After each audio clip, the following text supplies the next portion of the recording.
2025 онд аймгийн 20.2 тэрбум төгрөгийн хөрөнгө оруулалтаар Орхон аймгийн цахилгаан хангамжийн 35 кВт-ийн болон 10 кВт-ийн тойрог схем үүсгэх ажил хийгдэнэ. Гэр хорооллын баруун хэсгийн цахилгаан хангамжийг 7 дугаар хорооллын урд байрлах 35 6 кВт-ийн хороолол дэд станцаас 6 кВт-ийн 5 шугамаар түгээж байна. Уг дэд станц 76% ачаалттай ба цахилгаан эрчим хүчийг захын хэрэглэгчдээр хүргэхийн тулд ачаалал их хит урт шугамаар түгээдэг. Энэ нь 6 кВт-ийн болон 0.4 кВт-ийн хүчтэй унаж хэрэглэгчдийн цахилгаан эрчим хүчний хэрэглээг хангах боломжгүй нөхцөл байдалд хүрээд байна.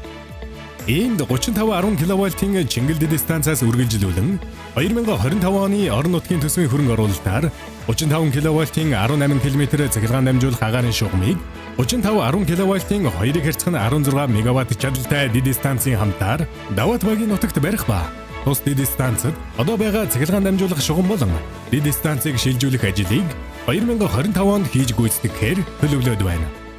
Энэхүү бүтээн байгуулалтын ажил хийгдснээр Орхон аймгийн цахилгаан хангамжийн найдвартай байдлыг дээшлүүлэх 35 кВт-ийн тойрог сүлжээний эхний хэсэг бэлэн болох бөгөөд Даваат, Шанд, Их залуу, Яргуйт, Баян-Овод, Чингэл, Эрдэнэ, Аршаант багуудын цахилгаан эрчим хүч хэрэглэгчдийн өсөн нэмэгдэж байгаа хэрэглээг хангах боломж бүрдэх юм.